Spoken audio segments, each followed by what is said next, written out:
Welcome to The Debate. We're focusing today on the Zcash 2025 Q3 review data, stuff recently analyzed by our team here at Edgen.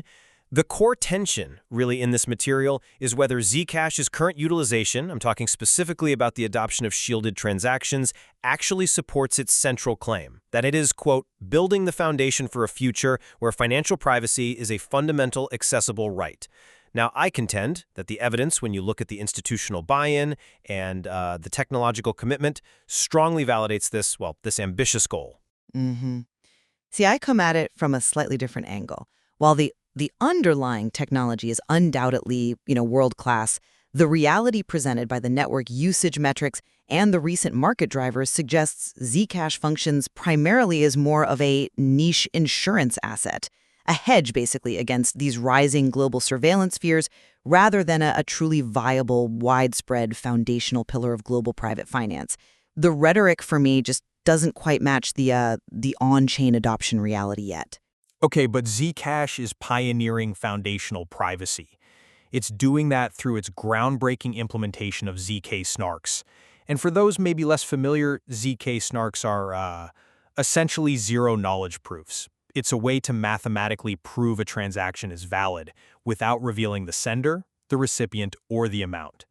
So it provides this verifiable confidentiality. Their forward commitment, I think, is pretty clear in the 2025-2026 roadmap. That includes the planned NU7 network upgrade and, serious quantum security research. And crucially, and this is a key part of my argument, offering optional privacy.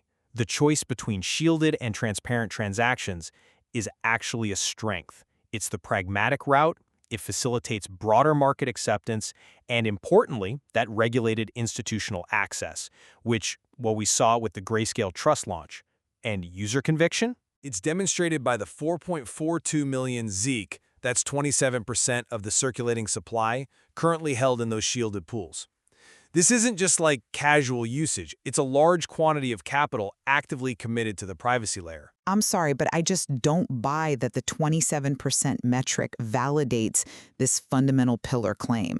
I mean, if Zcash were truly the foundation of private cash, wouldn't that proportion need to be much, much higher? The optionality you champion. Look, it's pragmatic for market entry, I'll grant you that, but it inherently compromises the ability to provide truly foundational, fungible financial privacy across the whole network. And furthermore, our material showed pretty clearly, I thought, that the dramatic recent spike, that 350% jump in 30 days, and the momentum, it wasn't driven by, slow, organic, fundamental adoption. It was driven by these external catalysts, institutional validation, sure, but also the macro climate of global surveillance and these really stringent regulations like the EU's anti-money laundering regs, the AMLR. This climate positions Zeke as a kind of high-stakes insurance asset, something reliant on regulatory fear, rather than widespread use as, actual secure digital cash. And I think we really need to face the core data here that kind of undermines the foundational claim. 73% of the circulating supply is not shielded. So if Zcash is supposed to be a fundamental pillar, how can that be true when the vast majority of transactions, by count and often by value too, operate transparently? They're essentially functioning just like Bitcoin in that respect. Okay, I see why you emphasize that unshielded 73%, but let me give you maybe a different perspective here, focusing more on value accrual and user behavior. The 4.42 million ZEC that is shielded, that represents a massive long-term commitment by what I'd call high-conviction users. These users are intentionally utilizing the most complex, the most secure feature of the network. And the source material itself explicitly notes that this commitment effectively locks up capital, right? It reduces the readily available liquid supply on the market. So, this demonstrates that for the users who value privacy the most, the foundation is working, and crucially, they are willing to put significant capital into that high-security vault, essentially. Now, let's maybe revisit this critical debate about optionality. I still maintain that it is the only pragmatic formula for long-term foundational adoption. It allows Zcash to navigate these really complex regulatory demands, which is, let's face it, a necessity for scaling and for institutional penetration, while still providing world-class cryptography. This measured approach, this blend, it gives it a distinct market position against competitors, like Monero, which uses mandatory ring signatures for privacy. Now, ring signatures are effective, sure, but they restrict Monero's ability to interact with regulated markets in the way Zcash, precisely because of its optionality, can. That's an interesting point about market positioning, I suppose. But when the project claims unparalleled cryptographic technology specifically for financial privacy, that commitment really requires robust fungibility. That's absolutely necessary for a foundational digital cash.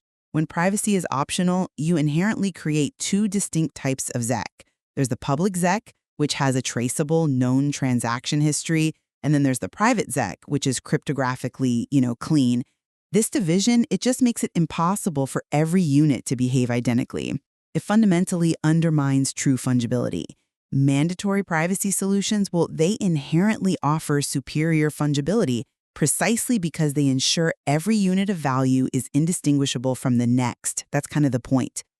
And given the recent market activity, let's talk about the sustainability of this success. That dramatic 350% spike, the reported $46 million in Grayscale net inflows. Aren't these highly contingent on this insurance narrative we talked about, the one driven by surveillance fears? Doesn't this expose the project's valuation, even when you're targeting the base case fully diluted valuation, the FDV, of, say, $4.5 billion to $6.5 billion? Doesn't it expose it to the whims of the political and regulatory climate rather than, sustained technological adoption?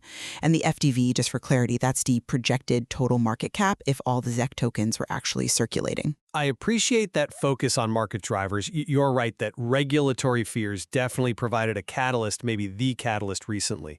However, that institutional interest in the current market momentum, including that recent greed reading of 60 on the Fear and Greed Index, are ultimately, I believe, validated by the underlying fundamentals. Zcash has a sound, hard-capped monetary policy.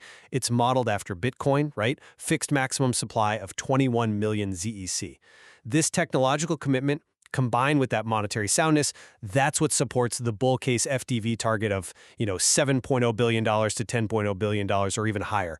The fear narrative might drive the spike, yes, but the inherent scarcity and the development roadmap are what I think sustain the long-term foundation. So to summarize my perspective, Zcash's commitment to pioneering zk-SNARKs in its continuous development, coupled with that growing institutional validation and the significant capital already locked into the shielded pool, it positions it for long-term value creation. It is, I think, methodically fulfilling the goal of providing essential financial confidentiality in this, evolving digital economy, even if it has to make some pragmatic concessions today to get there. And my summary is this. While Zcash possesses truly powerful, pioneering cryptography, no argument there, the current evidence, as I read it, strongly suggests its primary functional utility right now is serving as a speculative regulatory hedge. Its current momentum feels heavily influenced by these external macro factors and, frankly, high-stakes market bets. And its foundational claim, well, it's fundamentally challenged by the simple fact that the vast majority of its users are not utilizing the shielded technology, meaning the network, for the most part, largely behaves just like a transparent ledger. This analysis, it certainly crystallizes that dual tension we found in the Edgen data. That tension between Zcash's really ambitious technological commitment on one hand and the current observed user behavior on the other. Exactly. You see immense potential, absolutely. But the question really remains whether it's going to be market forces and this sort of insurance narrative or genuine widespread adoption of the core privacy tech that will ultimately dictate its role in the future of digital finance. And that shielded pool metric, honestly, it remains the single most important gauge we have for resolving this debate going forward.